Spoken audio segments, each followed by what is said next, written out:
Assalamualaikum warahmatullahi wabarakatuh. A'udzu billahi minasyaitonir rajim. Bismillahirrahmanirrahim. Alhamdulillahirabbil alamin wa bihi nasta'inu ala umuri dunya waddin. Wassalatu wassalamu ala asyrofil anbiya'i wal mursalin sayyidina Muhammadin wa ala alihi wa sahbihi ajma'in, amma ba'du. Rabbi shrah li sadri wa yassir li amri wahlul 'uqdatam min lisani yafqahu qawli waj'alni waziran min ahli. Allahumma alhimna ilman nafqahu bi awamiraka wa nawahyaka warzuqna fahman na'lamu bihi kaifa nunajika ya arhamar rahimin. Asbahna wa amsayna ala fitratil Islam wa ala kalimati ikhlas wa ala dini nabiyina Muhammadin sallallahu alaihi wasallam wa ala millati abina Ibrahim hanifan musliman wa kana minal musyrikin. Asbahna wa asbahal mulku lillah walhamdulillah wa la ilaha illallah wallahu akbar wa la haula wa la quwwata illa billahil aliyyil azim. Mari kita lanjutkan tafsir maudhu'i. Insyaallah hari ini kita akan membahas surat Al-Bara'ah, surat At-Taubah ayat 120. Silakan dibuka. Kita baca sama-sama. Surat At-Taubah nomor 9 ayat 120. A'udzu billahi minasy syaithanir rajim.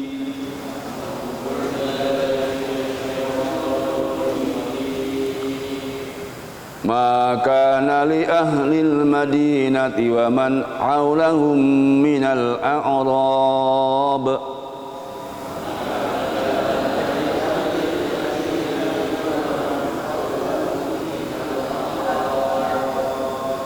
ay yatakhallafu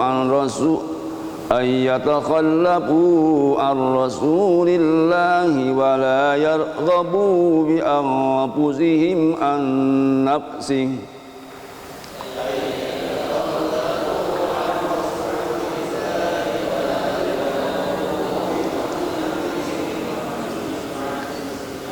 dzalika bi annahum la yusibuhumud dhama dzalika bi annahum la yusibuhumud dhama wa la nasabu wa la mahmasah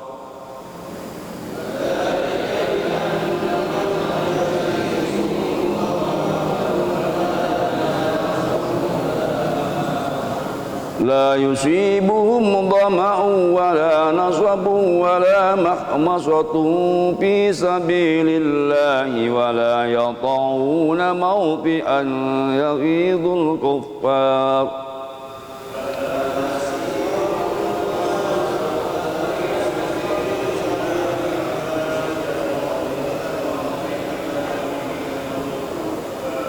ولا يطعون موطئا يغيظ الكفار ولا ينالون من عدو نيلا إلا كتب لهم به عمل صالح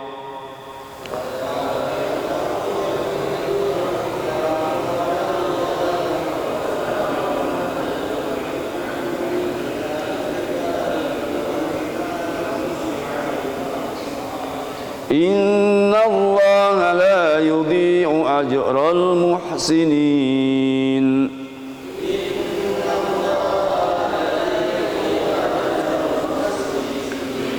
Wa la yunfiquna nafaqatan saghiratan wa la kabiratan wa la yaqta'una wadiyan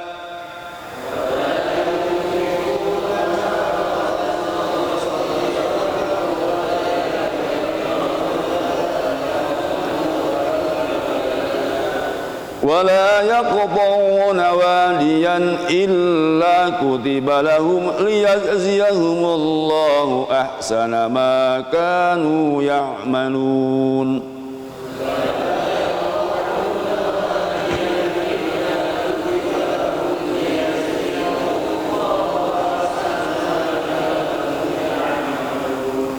وما كان المؤمنون لينفروا كافة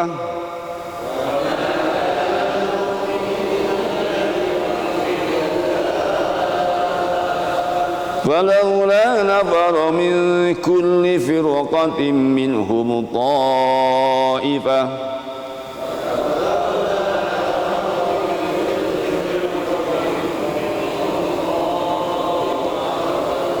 liyatafaqahu bid-din wa liyunziru qaumahum idza raja'u ilaihim la'allahum yahdharun.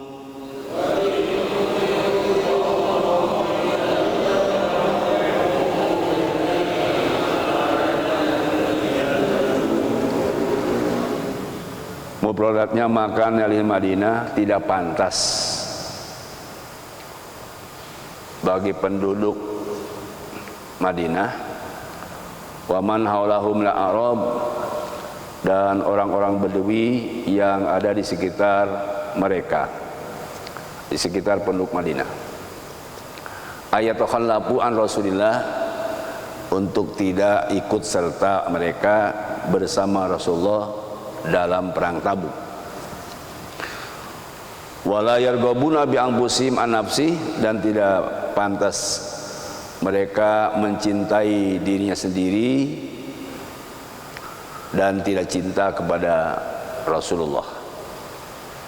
Dzalika, larangan itu, bi annahum, karena sesungguhnya mereka la yusibum dama, tidak menimpa suatu kelaparan, dama suatu la yusibum dama, tidak menimpa kepada mereka haus, wala nasab, dan tidak menimpa payah atau capek, lelah, wala mahbasoh, dan tidak menimpa kelaparan, fisabilillah, ketika membela agama Allah. Wala yata'una, dan tidak menginjakkan mereka mautian kepada satu tempat yagidul kufar, yang membangkitkan tempat itu, yang membangkitkan marah tempat itu al-kufar, kepada orang kafir. Wala yanaluna amin aduin, dan tidaklah mereka memperoleh dari musuh nailan, satu perolehan, illa kutibalahum, kecuali dituliskan bagi mereka bi, dengan usahanya itu, amalun soleh, sebagai amal soleh. Innallaha la yudhi'u ajral muhsinin, sehingga Allah tidak menyia-nyiakan pahala orang yang berbuat baik. Wala yunfikuna nafaqatan, dan mereka tidak menafkahkan satu nafkah, sogirotan, kecil, bala kabirotan, dan tidak menafkahkan yang besar.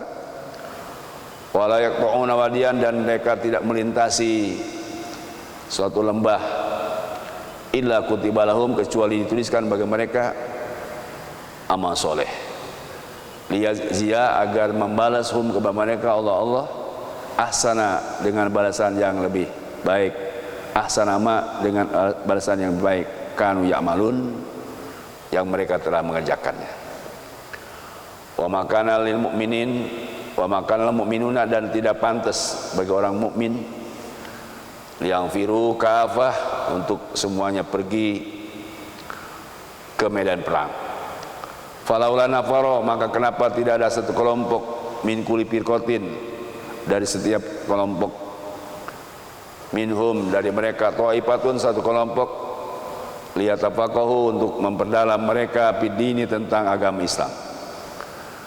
Waliyundiru, dan supaya mereka memperingati kaumahum, akan kaumnya, idza raja'u, apabila kembali mereka ilaihim, kepada kaumnya, la'alahum, supaya mereka yahdaruna, takut kepada Allah. Silakan diterjemahkan.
Suraqallahu Azim.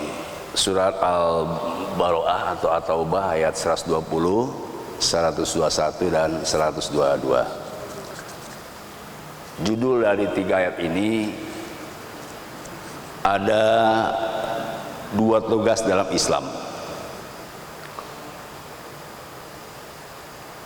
Pertama, tugas pergi ke Senayan, dan kedua, tugas pergi ke pesantren. Di surah Al-Baro'ah ayat 120 isinya menjelaskan tentang pergi ke Senayan, ke parlemen untuk mengamankan konstitusi.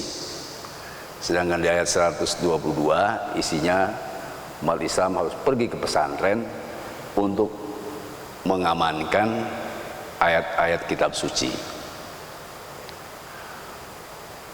Kenapa kita harus membahas 2 lembaga ini, Senayan dan pesantren?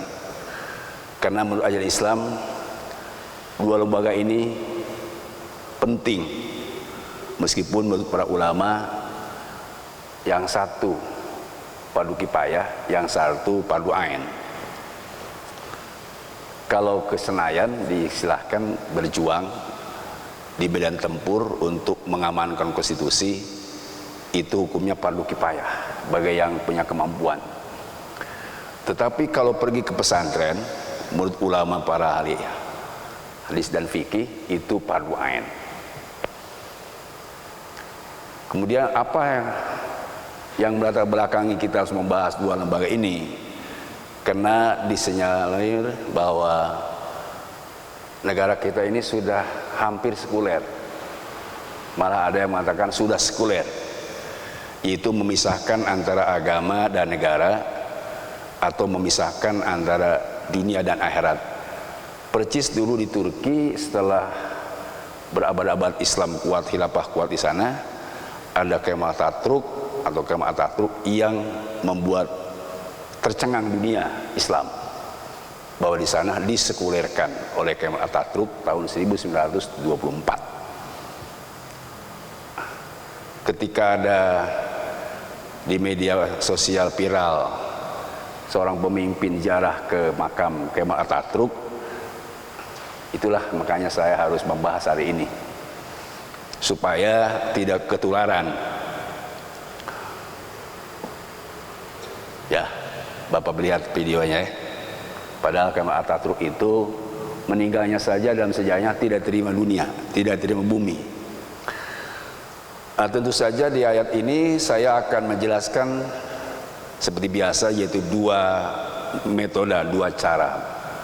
Metode dan cara pertama tentu saya akan menjelaskan secara teksnya, ayat yang 120 atau 122, yaitu menjelaskan nasnya. Tentu diambil dari kitab-kitab tafsir yang mutabar, ya, dari Jalalain sampai ada beberapa tafsir yang saya pernah baca. Kemudian kalau pergi ke Senayan, tentu juga ini dikaitkan dengan realitas kehidupan yang saat ini nampak menurut kita sebagian, ada sebagian tidak. Menurut sebagian di antara kita, lembaga ini sudah kurang sehat. Melihat realitas kenyataannya ketika para eksekutif yang harusnya tidak menyetujui tentang hal yang tidak menguntungkan rakyat, malah disetujuinya. Bahkan di sinyalemen ada konspirasi. Mereka itu juga diatur oleh para eksekusi. Bukti nyata, satu contoh yang dimana hukum tertinggi di Indonesia harus ditegakkan secara adil, tapi ternyata terjadi juga ketidakadilan. Hukum tumpul ke atas, tajam ke bawah. Dan ini dirasakan oleh sebagian umat Islam. So, ada umat Islam yang tidak merasakan, karena mungkin ada penyakit tuli atau apalah. Semoga sebagian umat Islam, hukum di negara kita ini tumpul ke atas, tajam ke bawah. Dan ini menunjukkan bahwa indikasinya ya khawatir tadi jadi sekulerisme. Kira-kira seperti itu dari ayat yang kita harus bahas. Di ayat 120, sebelum kepada kontekstualnya, saya akan menjelaskan secara teks, ya. Bahwa ayat 120 redaksinya maka nilai Madinah wa man ahlu min a'rab ayat takhallafu an Rasulillah wa la yarghabuna bi anfusihim an nafsih.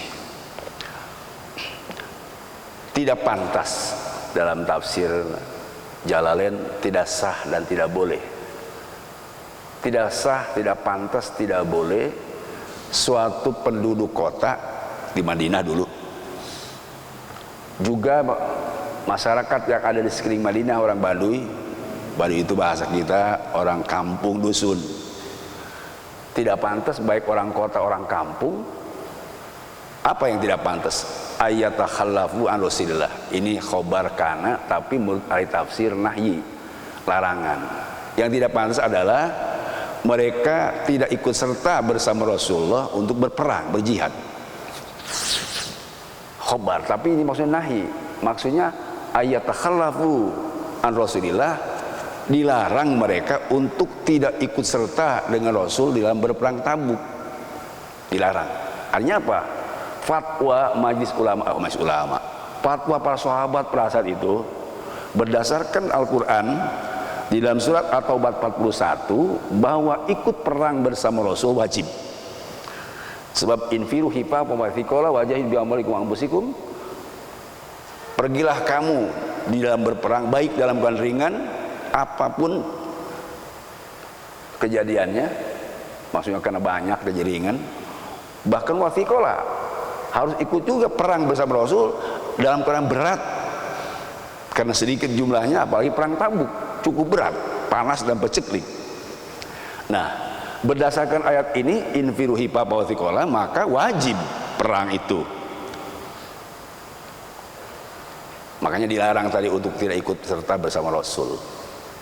Ya, ini di ayat ini artinya jihad atau perang bersama Rasul itu hukumnya wajib.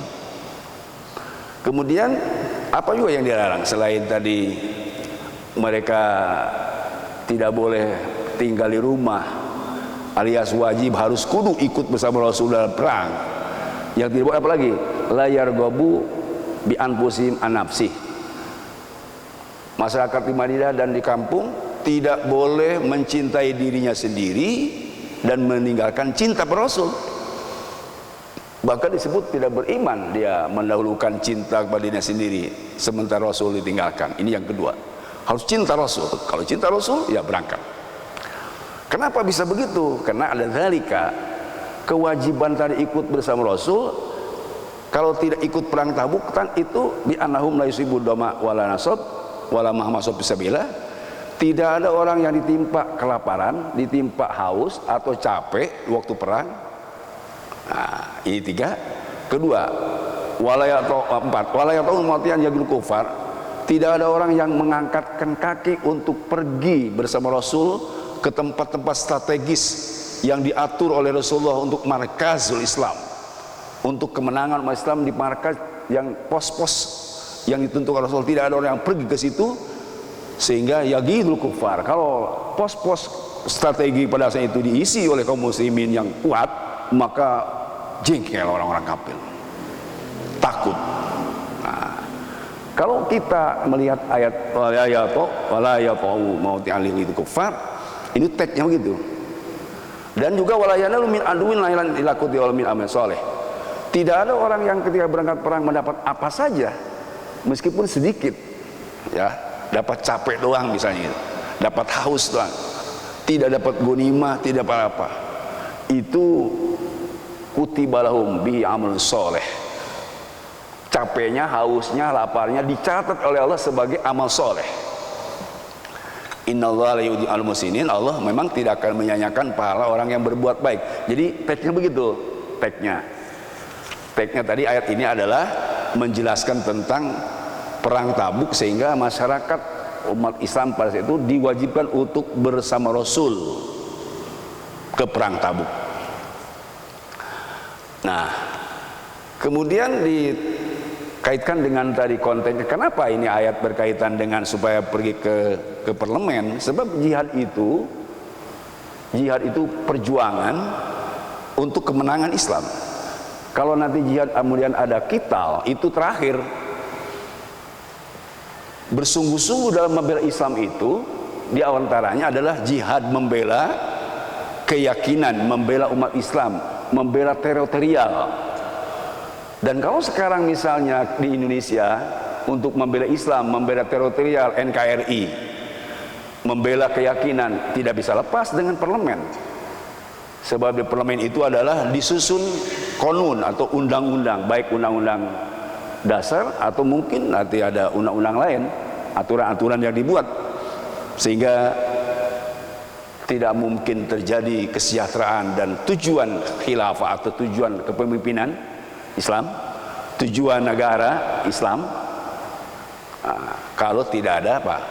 Kalau tidak ada umat Islam yang masuk ke parlemen.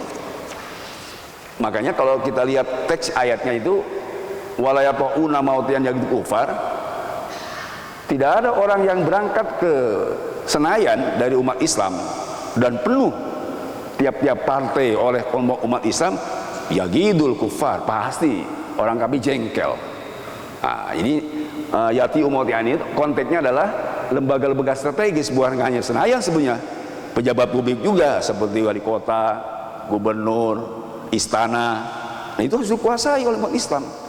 Kalau dikuasai, umat Islam duduk di situ, kakinya menginjak di situ, kursinya memang duduk oleh umat Islam, ya gidul kufar, pasti mereka jengkel atau marah. Bahkan di dalam tafsirnya mereka jadi takut kalau kita duduk di situ. Bahkan sekarang bisa melihat berapa jumlah persentase umat Islam di Senayan atau di parlemen atau di pejabat publik. Memang banyak memang kalau dihitung jumlah persentasenya. Tetapi kualitas dari umat Islamnya ya tentu ya masih dipertanyakan. Berarti kita nanti harus mengisi dengan orang-orang yang berkualitas, kira-kira begitu. Bahkan di yang alasan kelima, la yanaluna min alwina ila qudra amil soleh, tidak memperoleh apa sedikit pun dari perjuangan kita umat Islam di tempat-tempat tadi strategis. Tempat strategis bisa tentara, bisa kepolisian, bisa menteri pendidikan bisa di agama, dan tempat-tempat lain yang memang harus diisi oleh umat Islam, itu nanti dicatat oleh Allah sebagai amal soleh. Ini kontekstualnya. Jadi wajib berangkat ke parlemen itu dalam rangka jihad, dalam rangka berjuang, memperjuangkan apa? Memperjuangkan kesejahteraan di dunia dan kebahagiaan di akhirat. Dan itu adalah tujuan Islam atau tujuan Nabi Rasul. Kita kenal di surah Al-Baqarah ayat 29, wa idh qulna wa idh rabbuka lil malaikah. Ingatlah ketika Allah Subhanahu wa taala berfirman kepada malaikat, ini ja'iluk linasi imama. Ini ja'iluk adi khalifah, sorry. Ini ja'iluk fil adi khalifah. Aku akan menjadikan khalifatan fil ardi. Khalifah itu apa? Nah, yang sedang diperdebatkan, ada yang alergi kepada khalifah. Padahal khalifah itu satu kekuasaan. Kalau dulu Nabi dan Rasul. Nah, kalau kita lihat, misalnya saya lihat di tafsir Baidawi, ternyata khalifatan itu tujuan itu ada 4 menurut Imam Baidawi. Ya, diawali dari khalifatan, kata Imam Baidawi, wa kadzalika kullu nabiyyin istarahumullah. Demikian pula nabi-nabi oleh Allah dijadikan khalifah. Dimulai Nabi Adam sampai Muhammad SAW. Apa tujuannya?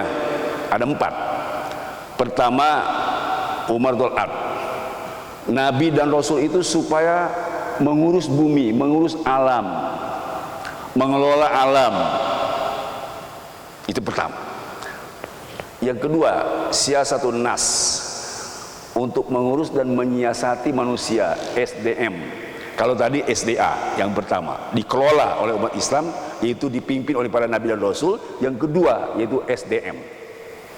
Dan yang ketiga, tanfidu ahkamillah atau tamdu amamirillah, untuk melaksanakan hukum-hukum Allah, untuk melaksanakan perintah Allah.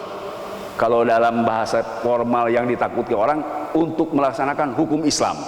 Kalau perintah Allah ya masih tidak takut mereka. Tapi kalau sudah bicara hukum Islam ada yang alergi. Tapi memang begitu tafsirnya, untuk melaksanakan hukum Allah.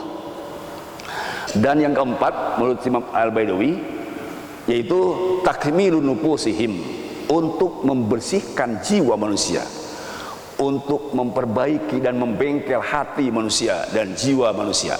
Jadi ada 4. Itu menurut Imam Baidawi. Tapi Imam Mawardi lain lagi.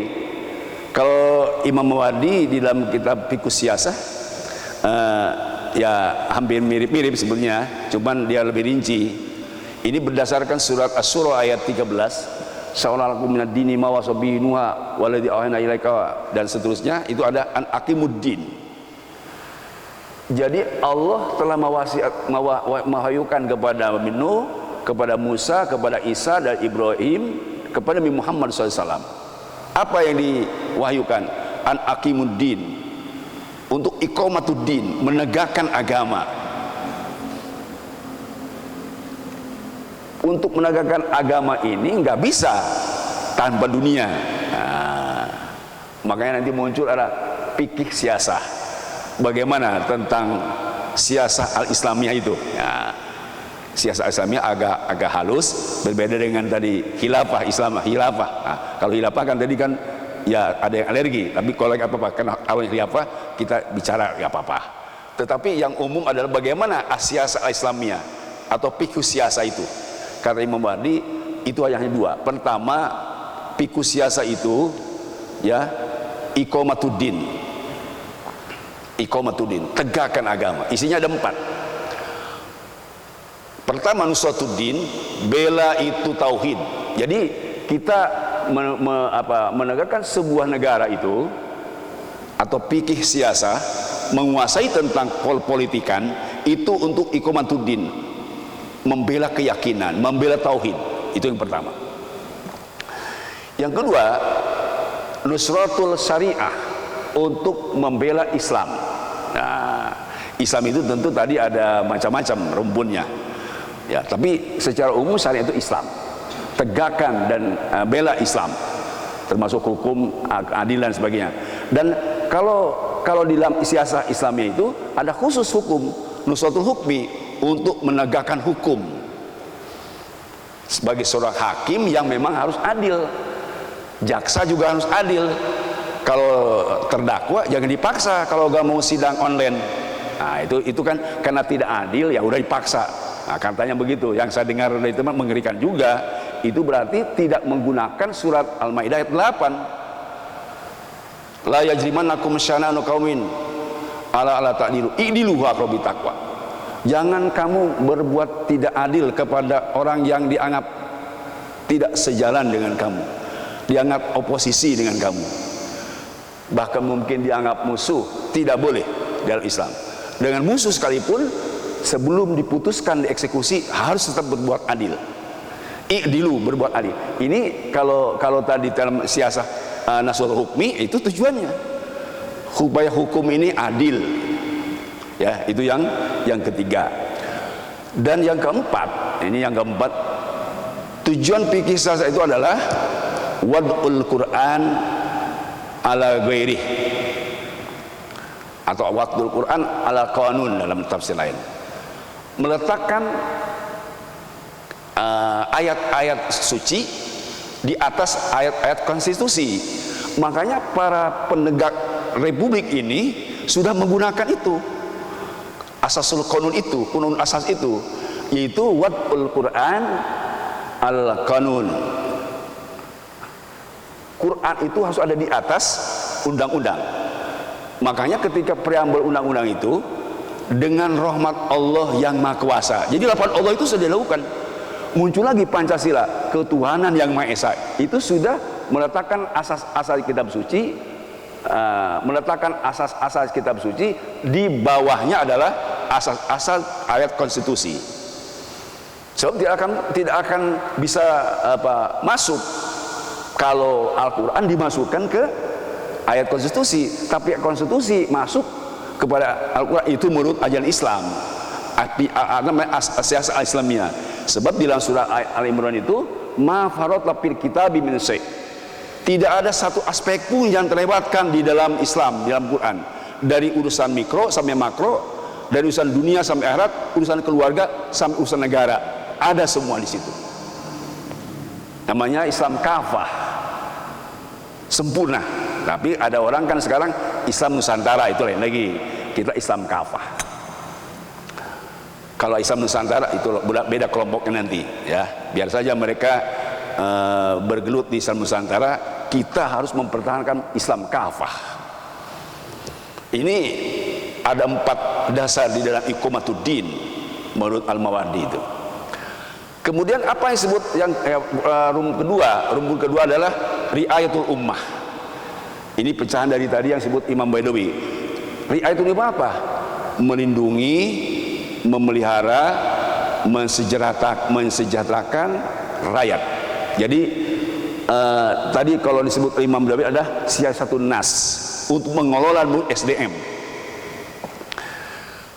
Pertama di dalam riayatul ummah itu ada ithalul ummah al afrod wal jamaah. Harus mendahulukan kepentingan umat, kepentingan rakyat daripada kepentingan pribadi dan kepentingan lembaga atau kepentingan partai. Itu harus nomor 2. Harus didahulukan kepentingan umat dulu, rakyat dulu, sebelum pribadi, sebelum partai. Ini yang pertama, riayatul ummah. Ya, yang kedua, tugas pokok dari riayatul ummah adalah takfiful ummah, memberi kesejahteraan kepada umat, disejahterakan kehidupannya. Dan yang ketiga, tasarruful alam lil ummah laisa bighairihim, mengelola sumber daya manusia untuk rakyat, bukan untuk yang lain. Apalagi dikirim ke luar negeri. Asing-asing itu tidak berjalan kalau sudah berlaku siasat Islamiyah. Sebab tidak boleh sebiji beras pun keluar diberikan kepada rakyat lain, kecuali surplus atau lebih. Kalau masih kurang tidak boleh. Jadi namanya ekspor itu artinya rakyatnya sudah sejahtera. Boleh, tapi sebelum sejahtera tidak boleh diekspor. Bagaimana mengimpor? Itu juga ada ABC-nya. Mengimpor dari luar negeri ada ABC-nya. Boleh tidak? Manakala sudah hajah masa baru boleh. Dan sudah diusahakan maksimal. Negara kita tidak berkemampuan untuk mengelola dan tidak ada dasar, tidak ada alat dan tidak ada sumber dasarnya. Ya kalau ngimpor garam di negara lain mah aneh atuh, kan orang mana negara laut. Masa garam di luar negeri? Kan lucu misalnya. Nah, ini maksud saya, kalau impor dari luar itu memang kalau sudah tidak ada di negeri kita. Ini contoh saya Pak ya. Sebab tadi tasarruful alam lil ummah laisa lighairihim. Dan yang keempat, tujuan yaitu riayatul ummah adalah ta'minul ummah, memberi rasa aman, damai kepada rakyat. Ini baru yang pertama Pak. Konstitusi satu alur, kemudian alur yang lain kan kita harus juga membahas tentang pergi ke pesantren. Kalau ke Senayan tadi sudah. Di ayat 122 itu menjelaskan tentang wa makana mu'minun yang firu kapah. Kita ditegur oleh kenapa tidak pergi ke tempat lain. Jadi awalnya kenapa semuanya pergi ke medan perang?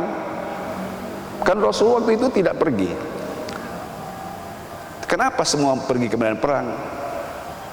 Tidak ada orang yang berangkat sama Rasul atau tinggal sama Rasul. Wa makana mu'minun yang kafah falaula nafaru min kulli minkum taifah. Kenapa tidak satu kelompok tidak pergi kepada medan perang? Tujuannya liyatafaqahu fiddin, supaya memperagama. Tadi saya kaitkan dengan pesantren, sebab pendidikan agama kayaknya yang masih murni di pesantren ya. Nah, saya akan berikan informasi ya. Pesantren tidak nginduk ke UNESCO, tidak nginduk ke Kemenag, tidak nginduk ke Diknas, tidak nginduk ke PBB. Kalau Kemenag membuat dikti diniyah dan pesantren, nah sebetulnya itu mengaburkan pesantren, sebab pesantren tidak nginduk kemana-mana. pesantren induknya kepada Allah Subhanahu wa taala. Jadi kalau pesantren itu cukup lillahi taala, lillahi taala. Induknya kepada Allah Subhanahu wa taala. Makanya saya sampaikan kepada teman-teman saya di Al-Badar, kalau memang mau di pesantren tidak lillahi taala, lebih baik jangan. Lillahi taala. Bahkan saya ngomong kepada teman-teman, kalau mau bikin pesantren lebih baik bubar saja, sebab tidak akan nyambung.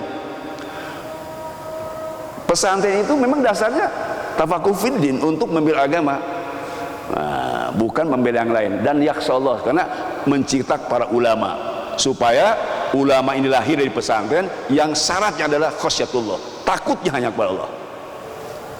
Makanya tadi ada mutafaqih fiddin, ada al-faqih fiddin.